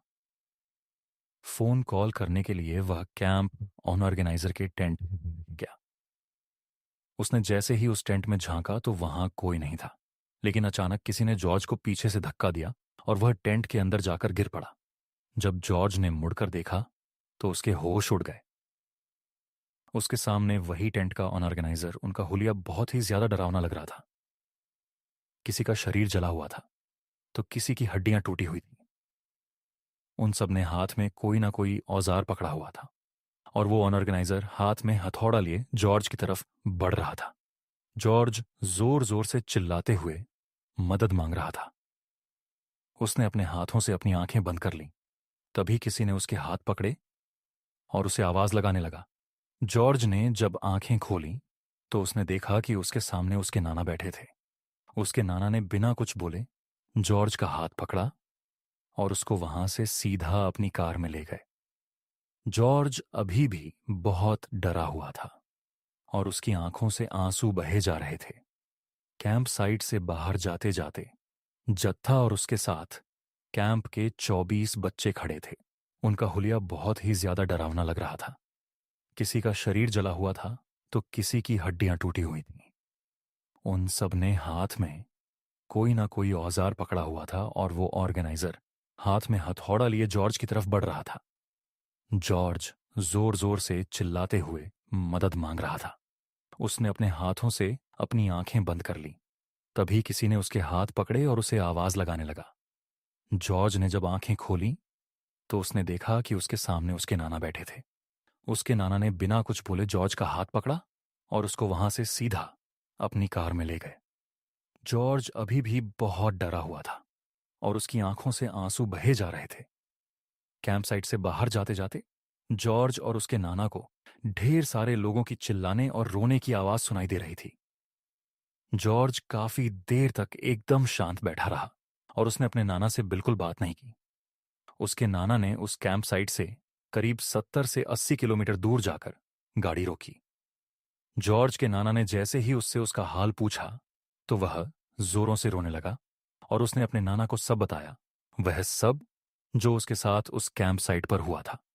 उसके नाना ने उसे शांत किया और जॉर्ज को गले लगाकर उसे एक ऐसी बात बताई जिसे सुनकर जॉर्ज का दिल दहल गया। जॉर्ज के नाना ने उसे बताया कि जब वे वापस लौट रहे थे तो उनका फोन आउट ऑफ नेटवर्क हो गया था। जब कुछ दूर जाकर उनका फोन नेटवर्क में आया तो उन्हें एक फोन आया। वो फोन समर कैंप की टीम से था। उन्होंने उसके नाना से कहा कि वे बहुत देर से उनका फोन मिलाने की कोशिश कर रहे हैं। उन्होंने जॉर्ज के नाना को बताया कि जिस बस में सब बच्चे और कैंप ऑर्गेनाइजर थे उसका रास्ते में ही एक्सीडेंट हो गया था और उस एक्सीडेंट में कैंप ऑर्गेनाइजर के साथ साथ बस में मौजूद सारे बच्चे भी मारे गए। उस फोन कॉल के तुरंत बाद जॉर्ज के नाना जी फौरन ही जॉर्ज को उस कैंप से वापस लेने आ गए। जॉर्ज और उसके नाना जी काफी देर तक एक दूसरे को गले लगाए रहे। उस दिन जॉर्ज 2 बार मौत के मुंह से बचा, लेकिन उसके साथ जो भी हुआ उसके बाद से कभी भी वह किसी कैंप में नहीं गया और न ही कभी वह उस भूतिया कैंप को भुला पाया है। बोर्डिंग स्कूल अपने घर से दूर एक ऐसी जगह है जहां शायद कोई भी आपका अपना नहीं होता। इसी बीच अगर आपके साथ कोई अनहोनी हो जाए तो आप कहां जाएंगे? स्कूल्स में आत्मा और पैरानॉर्मल एक्टिविटीज के होने की ऐसी कई घटनाएं हैं जो आपके होश उड़ा देंगी। और हमारी आज की कहानी भी शिमला के एक बोर्डिंग स्कूल में हुई एक ऐसी ही सच्ची घटना पर बेस्ड है। मुंबई में रहने वाले सिड और नेहा की शादी को 2 साल होने वाले थे। वह पहली बार तब मिले थे जब वह दोनों क्लास 11वीं में थे और शिमला के एक बोर्डिंग स्कूल में पढ़ रहे थे। दोनों को तभी एक दूसरे से प्यार हो गया और तभी से वह दोनों एक साथ थे। अब करीब 10 साल बाद वह अपनी एलुमिना मीट यानी अपने स्कूल रियूनियन के लिए वापस अपने पुराने बोर्डिंग स्कूल जा रहे थे। लेकिन उन्हें नहीं पता था कि इस बार कौन सा बुरा साया उनका इंतजार कर रहा है। स्कूल पहुंचते ही सिड और नेहा का स्वागत स्कूल के सीनियर्स ने किया और उन्हें ग्रीट करके वे उन्हें ऑडिटोरियम तक ले गए, जहां प्रिंसिपल ने सभी एलुमनाई का वेलकम किया और पार्टी शुरू करने का ऑर्डर दिया। सिड और नेहा को पार्टी में बहुत मजा आ रहा था। उन्होंने खूब डांस किया और ढेर सारी पिक्चर्स क्लिक की। नेहा डांस करते करते थोड़ी थक गई, तो इसीलिए वह साइड में आकर एक चेयर पर बैठ गई और सभी को एंजॉय करते हुए देखने लगी। तभी उसकी नजर भीड़ के पीछे खड़े एक लड़के पर गई, जो कि उसी को देख रहा था। उस लड़के का हुलिया काफी अजीब था। उसकी आंखों के नीचे काले धब्बे थे, स्किन पीली पड़ी हुई थी और चेहरे पर अजीब सी उदासी थी। नेहा को उस बच्चे की शक्ल कुछ जानी पहचानी लग रही थी, मगर उसे ठीक से याद नहीं आ रहा था कि आखिर उसने उस बच्चे को कहाँ देखा था। देखते ही देखते वह बच्चा वहां से गायब हो गया और नेहा बेहद चौंक गई। वह उठ खड़ी हुई और हर तरफ उस बच्चे को ढूंढने लगी। अचानक उसने देखा कि वह बच्चा ऑडिटोरियम से बाहर निकल रहा था, तो नेहा ने भी उसका पीछा किया। पीछा करते करते नेहा अपने स्कूल के बेसमेंट के पुराने आर्ट रूम तक पहुंच गई। जैसे ही अंदर घुसी, उसकी यादें ताजा हो गईं। यह वही रूम था जहां सिड और नेहा अपनी क्लासेस बंक करके एक दूसरे से मिलने आया करते थे। नेहा वहां पड़ी चीजें देखने लगी कि तभी आर्ट रूम का दरवाजा जोर से खुद खुद आंगन की तरफ खुलने लगा। वो आवाजें उसके पीछे से आ रही थीं। वह पलटी और उसने देखा कि वही बच्चा आर्ट रूम के कॉर्नर में बैठा रो रहा था। उसने अपना चेहरा अपने हाथों से छुपाया हुआ था। नेहा यह देखकर और ज्यादा डर गई और वह दरवाजे को जोर जोर से नॉक करने लगी और चिल्लाने लगी। जब उसने दोबारा पीछे पलट के देखा, तो वह बच्चा अब वहां नहीं बैठा था। वह दरवाजे की तरफ मुड़ी और तब जो उसके साथ हुआ, उसे देख उसकी रूह कांप गई। वह बच्चा दरवाजे के पास क्रॉल करता हुआ उसकी तरफ आ रहा था। उसका चेहरा बदलकर बिल्कुल एक डेड बॉडी जैसा हो गया था। नेहा बहुत जोर से चिल्लाई और इतना डर गई कि वह अपने होश खो बैठी। नेहा वहीं बेहोश होकर नीचे गिर पड़ी। जब उसकी आंख खुली, तो वह स्कूल के एक हॉस्टल रूम में थी और सिड उसके पास ही बैठा हुआ था। नेहा को बहुत तेज बुखार चढ़ा हुआ था। वह अचानक से उठी और हड़बड़ी में जो भी उसके साथ उस आर्ट रूम में हुआ, वह सब सिड को बताने लगी। सिड ने उसे कहा कि वह यह सब ना सोचे और बस रेस्ट करें। इसके बाद सिड नेहा के लिए डिनर ले आया और उसे खाना खिलाकर सुला दिया। नेहा के सोने के बाद सिड वॉशरूम की तरफ जाने लगा। वह कॉरिडोर से गुजर ही रहा था कि अचानक उस कॉरिडोर की लाइट्स फ्लिकर करने लगीं। वह एक पल के लिए वहीं ठहर गया और लाइट्स की तरफ देखने लगा। फिर वह उसे इग्नोर कर वॉशरूम चला गया। वॉशरूम में सिड को ऐसा लगा जैसे उसके अलावा भी वहां कोई मौजूद था। उसे एक अलग सी ठंडक महसूस हो रही थी। वह अपने हाथ धो रहा था जब वॉशरूम की लाइट्स भी अचानक से फ्लिकर करने लगीं। इस बार सिड थोड़ा सहम गया और जल्दी से वॉशरूम से बाहर निकलने लगा, मगर किसी इनविजिबल शक्ति ने सिड को पीछे से बहुत जोर से खींचा और सिड दीवार से टकराकर जमीन पर गिर पड़ा। उसके सामने वही बच्चा खड़ा था जो पहले नेहा ने आर्ट रूम में देखा था। उसे देखकर सिड की रूह कांप उठी और वह अचानक से बोला, मोहन, मोहन, तुम। यह सुनते ही वह बच्चा बहुत जोर से चीखा और उसने सिड का गला पकड़ लिया और उसे जोर जोर से दबाने लगा। सिड भी चिल्ला उठा और तभी वॉशरूम में हॉस्टल का वार्डन आ गया और उसने सिड को वॉशरूम पर तड़पता हुआ पाया। सिड के अलावा अब वहां कोई नहीं था। वार्डन ने सिड को शांत कराया और उसे वापस उसके रूम तक ले गया। लेकिन जैसे ही वह दोनों उस हॉस्टल रूम के अंदर घुसे, उनका दिल बुरी तरह दहल उठा। उन्होंने अपने सामने नेहा को पंखे से लटका हुआ पाया। यह देखकर सिड बुरी तरह चिल्लाया और रोने लगा, मगर वार्डन ने जल्दी से नेहा की टांगें पकड़ी और उसे पंखे से नीचे उतार लिया। उसकी सांसें अभी भी चल रही थीं। इसके बाद नेहा को हॉस्पिटल में एडमिट करा दिया गया, जहां वह 4 दिन तक रही और फिर होश में आई। नेहा के ठीक होने के बाद सिड ने उसे बताया कि उसने उसी बच्चे को वॉशरूम में देखा था जिसकी बात नेहा कर रही थी। सिड को वो बच्चा अच्छे से याद था। उसने नेहा को याद दिलाया कि जब वह दोनों 11वीं क्लास में थे, तब मोहन सिड का बेस्ट फ्रेंड हुआ करता था। नेहा स्कूल में नई नई आई थी। सिड और मोहन दोनों को ही नेहा बहुत पसंद आ गई थी और इसी वजह से सिड और मोहन की दोस्ती टूट गई थी। सिड ने जल्द ही नेहा को डेट करना शुरू कर दिया था, मगर यह बात मोहन को बिल्कुल पसंद नहीं आई। एक साइको जैसे वो नेहा को स्टॉक करने लगा था, सिड से हाथापाई करने के बहाने भी ढूंढता था। जब ये सब करने के बाद भी नेहा ने उस पर ध्यान नहीं दिया, तो एक दिन मोहन ने अपने हॉस्टल के कमरे में पंखे से लटक कर अपनी जान दे दी। इस हादसे के बाद सिड नेहा को लेकर वापस अपने घर लौट गया, मगर आज भी नेहा को रोज रात में उस बच्चे की भयानक शक्ल के बुरे सपने आते हैं। Smile, real horror story. आशी अभी अभी कॉलेज के लिए उत्तराखंड छोड़कर दिल्ली एक नए फ्लैट में रहने के लिए आई थी। उसे अपने कॉलेज से कुछ आधा घंटा दूर एक फ्लैट मिला। अगले 2 दिन आशी और उसके मम्मी पापा, जो उसे छोड़ने आए थे, उसका घर सेटअप करने लगे। घर सेटअप करते हुए उन्हें पिछले ऑनर्स का एक गत्ते का बॉक्स मिला, पर उसे उन्होंने जैसे तैसे साइड में छोड़ दिया। 3 दिन बाद आशी को अलविदा कहकर उसके मम्मी पापा वापस अपने घर उत्तराखंड निकल गए। जाते जाते आशी की मम्मी पीछे मुड़ी और कस के उसे दोबारा गले लगाकर कहने लगी कि उन्हें कुछ अजीब सी बेचैनी हो रही है। अच्छा होता अगर आशी इस बेचैनी को थोड़ी और सीरियसली लेती, क्योंकि अगले कुछ दिनों में जो उसके साथ घटने वाला था वह किसी ने भी सोचा नहीं था। आशी को फोटोग्राफी और एडिटिंग का बहुत शौक था और वह इसी फील्ड में आगे भी कुछ करना चाहती थी, मगर घर पर पैसों की थोड़ी कमी होने की वजह से वह कभी अपने लिए प्रोफेशनल कैमरा खरीद नहीं पाई थी। पर वह दिल्ली आकर खुश थी। उसने कॉलेज में बहुत से दोस्त बना लिए थे। आने वाले सैटरडे को उसने अपने दोस्तों के लिए एक छोटी सी पार्टी भी रख ली। देखते ही देखते शुक्रवार आ गया। कॉलेज से लौटते ही उसने पार्टी के लिए घर की साफ सफाई शुरू कर दी। बालकनी साफ करते हुए उसकी नजर कोने में पड़े उस गत्ते के बॉक्स पर पड़ी, जो इतने समय से बाहर पड़े पड़े बिल्कुल सड़ गया था। उस बॉक्स से सड़ रहे गत्ते की स्मेल आ रही थी, मगर न जाने क्यों वह आशी को अपनी तरफ आकर्षित कर रहा था। जब आशी ने वो बॉक्स खोल कर देखा तो उसमें पुराने सामान के साथ एक विंटेज कैमरा और एक रील पड़ी थी। आशी यह देख बहुत खुश हो गई और उसने झट से वह कैमरा खोलकर पुरानी रील हटाई और नई रील भर उससे फोटो खींचनी शुरू कर दी। वह कहीं ना कहीं हैरान भी थी कि इतने पुराने बॉक्स में जब बाकी सब तबाह हो चुका है तो ये कैमरा अभी तक कैसे चल रहा है।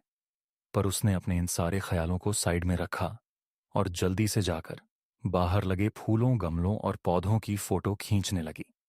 आशी के फ्लैट के ठीक सामने एक बूढ़ी आंटी मिसेस कौशिक रहती थी, जो हर सुबह उसे कॉलेज जाते समय गुड मॉर्निंग कहा करती थी।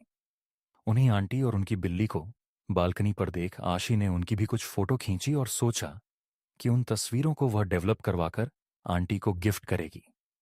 अगले दिन सुबह सुबह आशी ने पास के एक फोटो स्टूडियो से सारी तस्वीरें डेवलप करवाई और एक एनवेल्प में डालकर सीधा मिसेस कौशिक के पास चली गई, जिन्हें वह फोटोज बहुत ज्यादा पसंद आईं। जब आशी घर लौटी तो उसने बाकी तस्वीरों को भी देखना शुरू किया और हर तस्वीर में उसे एक बहुत ही अजीब चीज नोटिस हुई। उस कैमरे से ली गई हर तस्वीर के बैकग्राउंड में कहीं ना कहीं एक बहुत ही धुंधला सा साया था, जिसके मुंह पर एक मुस्कान थी। उन फोटोज को देखते देखते आशी उनमें कहीं खो सी गई। उसे ऐसा लगने लगा कि जैसे उस साये की मुस्कान धीरे धीरे हर तस्वीर में बढ़ती जा रही है और हर दूसरी तस्वीर में वो कैमरे के करीब आता जा रहा है। तभी अचानक आशी के घर की घंटी बजी। जब आशी ने दरवाजा खोला तो वहां उसके दोस्त खड़े थे। सैटरडे आ चुका था और उसके दोस्त हाउस पार्टी के लिए पहुंच गए थे। पर आशी को अपनी तबीयत थोड़ी खराब लग रही थी, इसलिए उसने पार्टी कैंसिल कर दी और अपने फ्रेंड्स को वापस भेज दिया। जब वह अपने कमरे में वापस आई तो उसका ध्यान फिर से उस कैमरे पर गया। आशी ने इस बार उस कैमरे से खुद की शीशे में थोड़ी तस्वीरें खींची। तभी अचानक उस शीशे पर एक क्रैक बनने लगा। यह देखकर आशी के हाथ से वह कैमरा छूट गया। आशी जैसे ही पीछे मुड़ी, उसे खुद की रिफ्लेक्शन शीशे में दिख रही थी, मगर उस रिफ्लेक्शन में उसके हाथ में कैमरा अभी भी था और उसके मुंह पर वैसे ही भयानक स्माइल थी, जिसे देखकर वह बहुत जोर से चिल्लाई और वहां रखी चेयर से टकराकर नीचे गिर गई। जब वह उठी तो वो शीशा बिल्कुल नॉर्मल था, बस उस पर एक क्रैक था।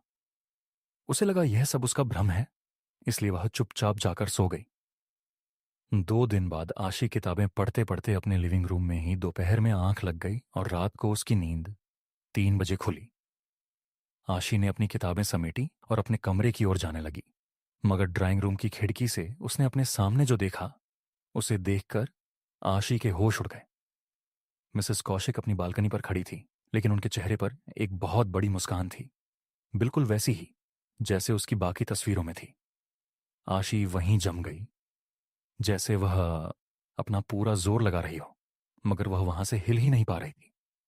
देखते देखते मिसेस कौशिक के पीछे से एक हाथ निकला जिसमें एक कांच का टुकड़ा था, और उस हाथ ने उनके गले पर जानलेवा हमला कर दिया। आशी चिल्लाना चाहती थी, मगर उसके मुंह से कोई आवाज ही नहीं निकल पाई।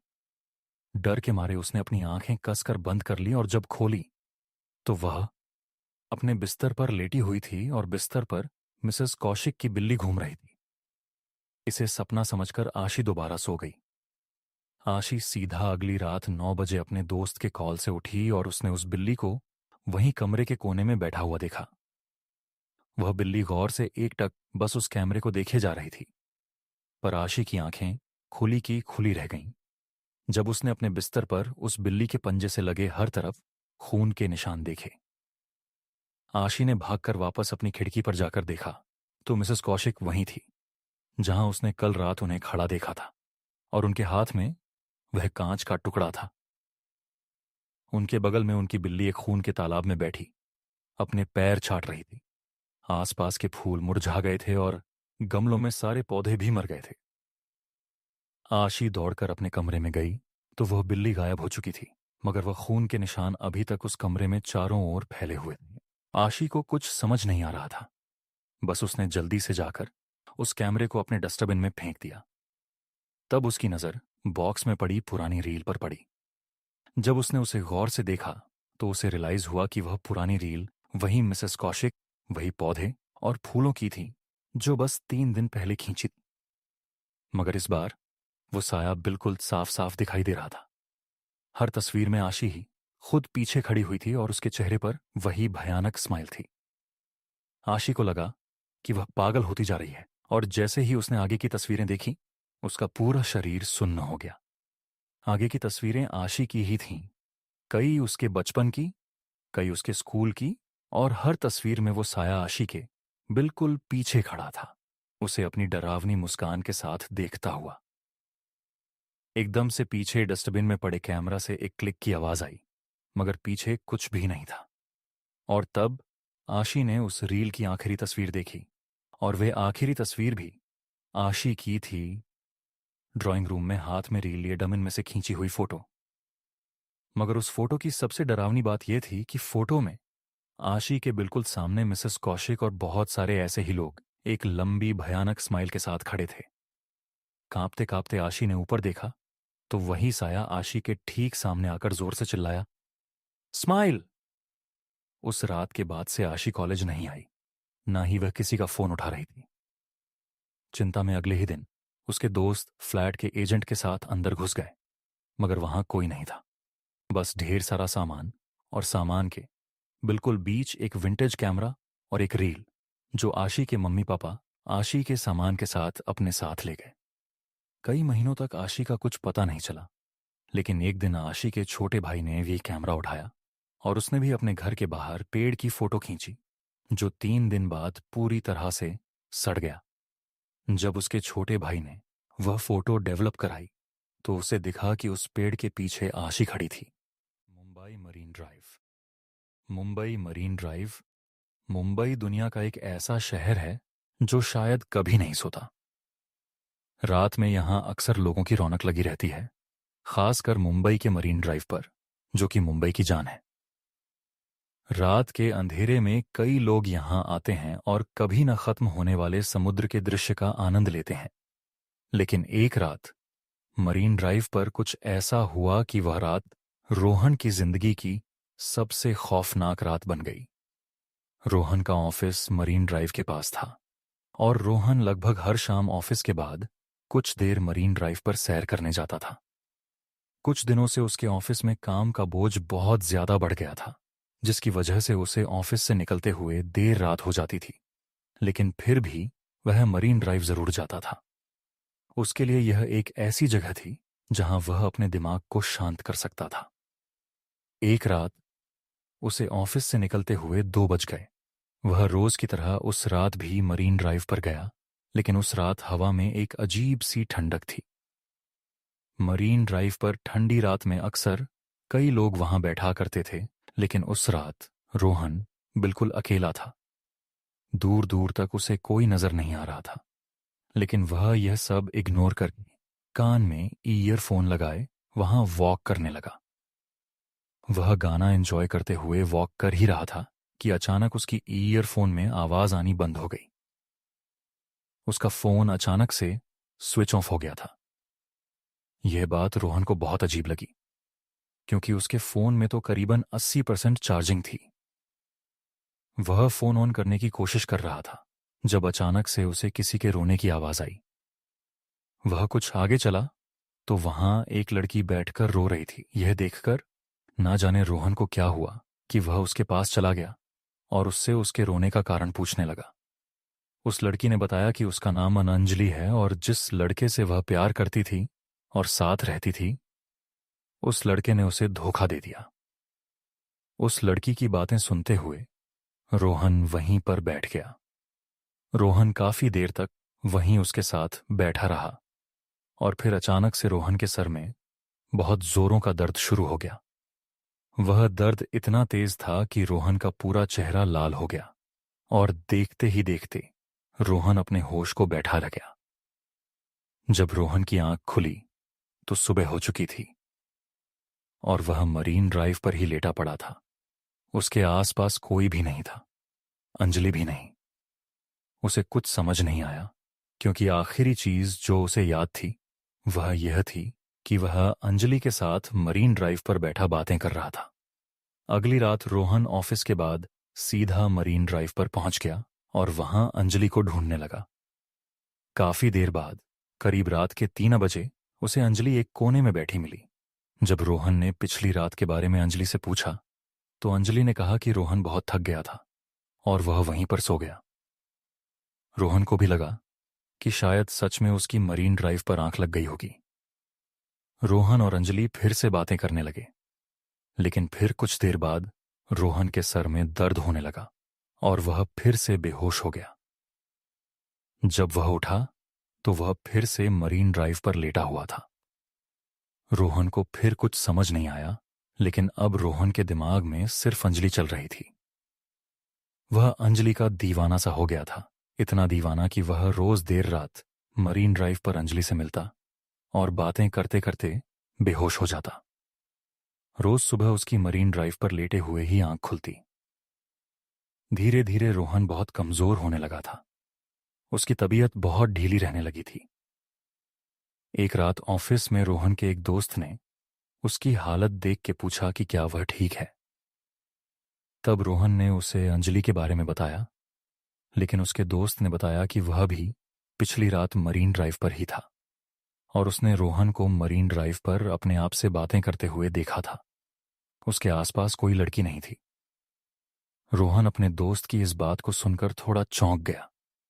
उस रात रोहन मरीन ड्राइव पर अंजलि को ढूंढ रहा था, तो उसे वह कहीं नहीं दिख रही थी। वह बुरी तरह परेशान होने लगा था।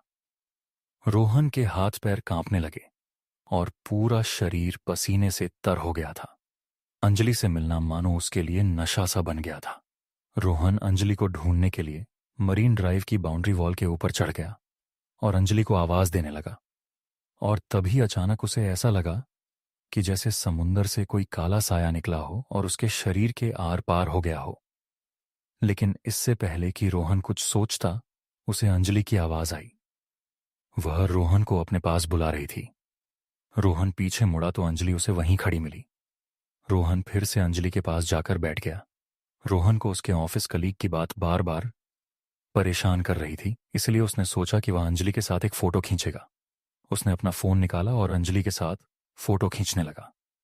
और जैसे ही उसने फोटो क्लिक का बटन प्रेस किया, तभी अंजलि ने गुस्से में आकर उसके फोन पर अपना हाथ मारा और रोहन का फोन दूर जाकर गिरा। रोहन को यह बात बहुत अजीब लगी, पर अंजलि ने उससे कहा कि उसे फोटो खिंचवाना बिल्कुल भी पसंद नहीं है। रोहन ने जब अपने फोन को उठाया तो उसने देखा कि उसके फोन में एक ब्लर्ड फोटो थी, पर उस फोटो में अंजलि के हाथ कुछ अजीब से काले दिख रहे थे। रोहन को कुछ समझ नहीं आया। तभी अंजलि ने फिर से उसे आवाज लगाई और रोहन अब थोड़ा सहम गया। रोहन अंजलि के पास गया और उसने उससे पूछा, अंजलि, हम इतने समय से मिल रहे हैं, पर तुमने कभी बताया नहीं कि तुम आखिर रहती कहां? अंजलि ने उस बात का कोई जवाब नहीं दिया। वह बस चुप होकर फिर से रोने लगी और उसके रोने की आवाज सुनकर रोहन के सर में फिर से जोरों का दर्द शुरू हो गया। हर बार जब भी रोहन का सर दर्द करता, उसके बाद उसे कुछ याद नहीं रहता। लेकिन इस बार जैसे ही रोहन को चक्कर आने लगे, उसने अपना फोन का कैमरा निकाला और उससे अंजलि की फोटो ले ली। तस्वीर लेते ही अंजलि जोर से चिल्लाई, पर वह आवाज किसी इंसान की नहीं, बल्कि ऐसा लग रहा था कि वह कोई भयानक जानवर हो। रोहन ने जैसे ही फोन के अंदर देखा तो उसका दिल दहल गया। उस फोटो में बैठी लड़की अंजलि नहीं थी, बल्कि एक बहुत भयानक चुड़ैल लग रही थी जिसका पूरा शरीर काला पड़ चुका था। यह देखते ही रोहन के हाथों से फोन छूट गया और वह चीखता हुआ तेजी से समुंदर से दूर भागने लगा। कुछ दूर जाकर जब उसने पीछे मुड़कर देखा तो अंजलि का चेहरा पूरी तरह बदल चुका था। वह एक भयानक चुड़ैल दिख रही थी और वह चुड़ैल धीरे धीरे समुंदर में जाकर कहीं गायब हो गई। रोहन को अपनी आंखों पर विश्वास नहीं हो रहा था। जब उसने आसपास के सामान बेचने वालों से पूछा तो एक बूढ़े आदमी ने उसे बताया कि कई साल पहले एक लड़की रोज रात में कर मरीन ड्राइव पर रोती थी। लोग कहते थे कि उसके लवर ने उसे धोखा दे दिया और उसे छोड़कर चला गया, और इसी दुख में उसने एक रात मरीन ड्राइव पर पानी में कूदकर अपनी जान दे दी। उस बूढ़े सामान बेचने वाले ने यह भी बताया कि कई लड़के रात में खुद से बातें करते देखे गए हैं और उनमें से कई लड़के समुंदर में डूबकर अपनी जान भी दे चुके हैं। रोहन को लगा कि शायद वह भी उस आत्मा के वश में आ गया था और उसकी जान बाल बाल बची। उस रात के बाद रोहन फिर कभी मरीन ड्राइव गया ही नहीं, लेकिन आज तक रोहन को रात में सपने आते हैं कि अंजलि मरीन ड्राइव के समुंदर के पास खड़ी रोहन को अपने पास बुला।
17 साल की समृद्धि ने छोटी उम्र में ही अपनी मां को खो दिया था।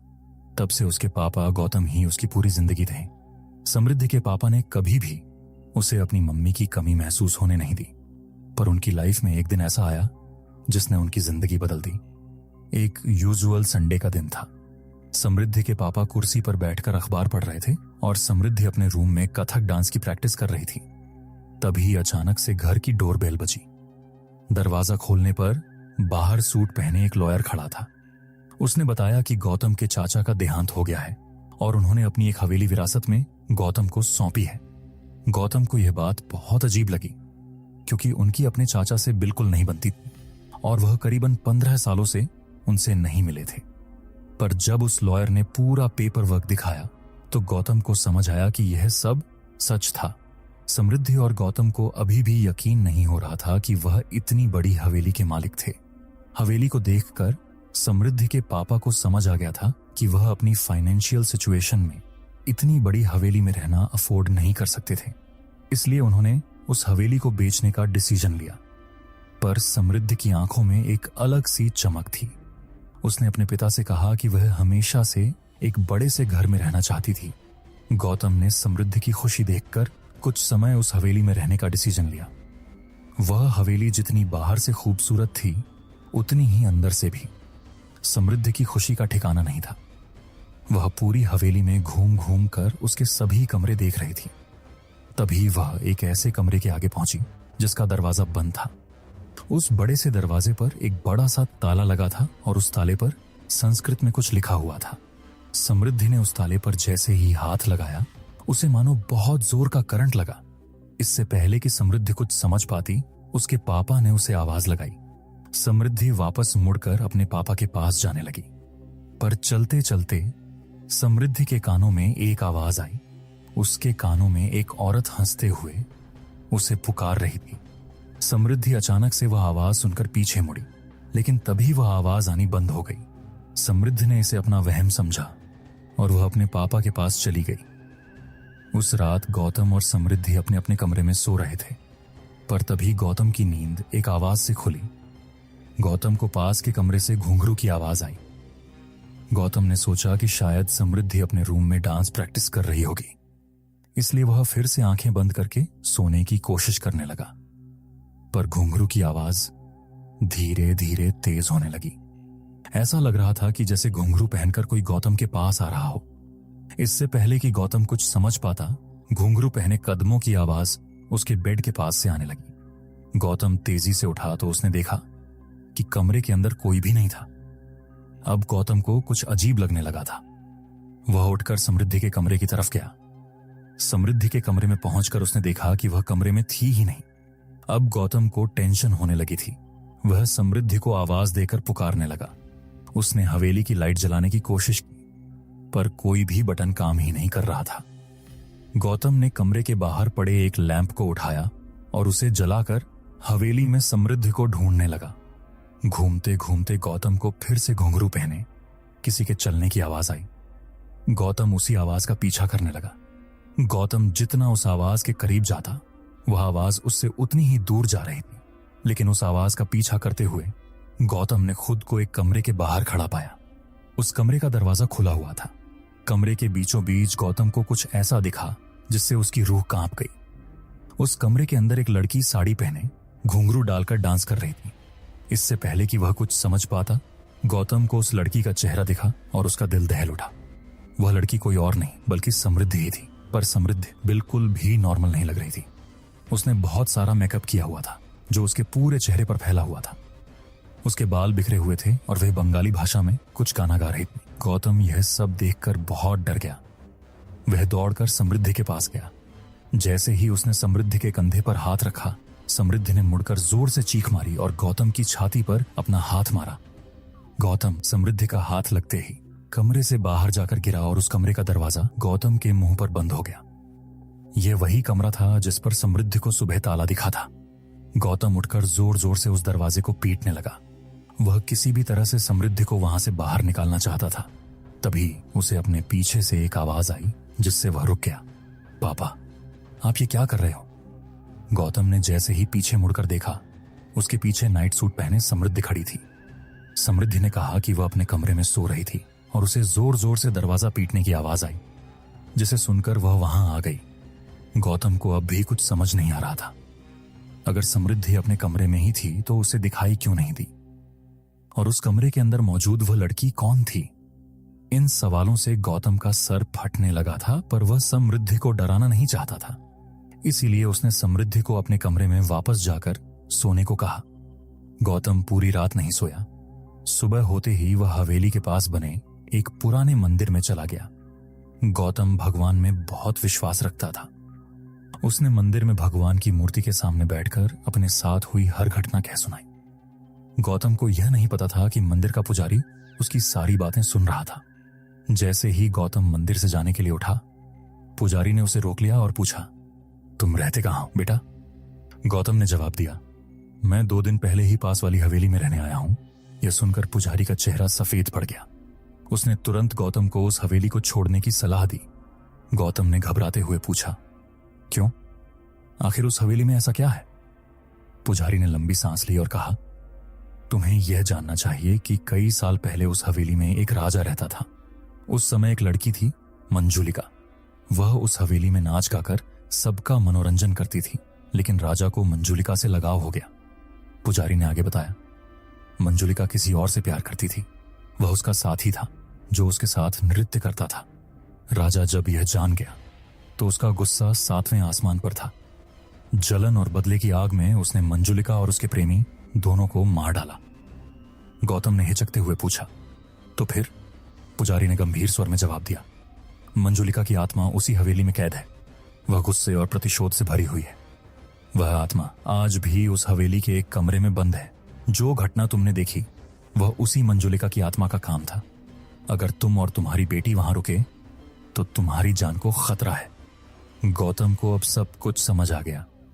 उसे यह भी यकीन हो गया कि पिछली रात को जो कुछ उसने देखा वह कोई सपना नहीं था। वह आत्मा मंजुलिका की ही थी। गौतम ने उसी समय फैसला कर लिया कि वह समृद्धि को लेकर तुरंत हवेली छोड़ देगा। मंदिर से लौटने के बाद जैसे ही गौतम हवेली पहुंचा, उसने देखा कि समृद्धि मंजुलिका वाले कमरे में बैठी हुई थी। वह फिर से साड़ी और घुंघरू पहने कल रात की तरह दिखाई दे रही थी। इस बार वह कमरे के पुराने सामान को गौर से देख रही थी। गौतम ने घबराकर समृद्धि से कहा, यहां से चलो बेटा, पर समृद्धि ने जाने से साफ इनकार कर दिया। उसने जिद्दी स्वर में कहा, नहीं पापा, मैं यहीं रहना चाहती हूं। गौतम ने गुस्से में समृद्धि को डांटा, लेकिन जैसे ही उसने डांटा, समृद्धि अचानक से बदल गई। उसकी आंखें लाल हो गईं। उसने गौतम की गर्दन पकड़ ली और उसे उठाकर दीवार से टकरा दिया। अब समृद्धि बंगाली भाषा में कुछ अजीब से मंत्र बोलने लगी। गौतम दर्द से तड़प रहा था। उसकी सांसें रुकने लगीं। तभी मंदिर का पुजारी कुछ लोगों को लेकर हवेली में पहुंचा। पुजारी ने बिना देर किए समृद्धि पर गंगाजल फेंक दिया। गंगाजल के गिरते ही समृद्धि ने गौतम को छोड़ दिया और वह जोर से चीखते हुए वहीं बेहोश होकर गिर पड़ी। पुजारी ने उस कमरे में पूजा की और उसे फिर से ताले से बंद कर दिया। गौतम ने उस पल फैसला किया कि वह उस हवेली में एक पल भी नहीं रुकेगा। उसने समृद्धि को उठाया और पुजारी के साथ हवेली से हमेशा के लिए निकल गया। गौतम ने न सिर्फ हवेली को बेचने का ख्याल छोड़ दिया, बल्कि उसके आसपास जाने का भी इरादा त्याग दिया। समृद्धि को आज तक नहीं पता कि उसके पिता ने अचानक हवेली क्यों छोड़ दी। गौतम ने भी उसे कभी यह नहीं बताया कि वह हवेली उनके लिए कितनी खतरनाक थी।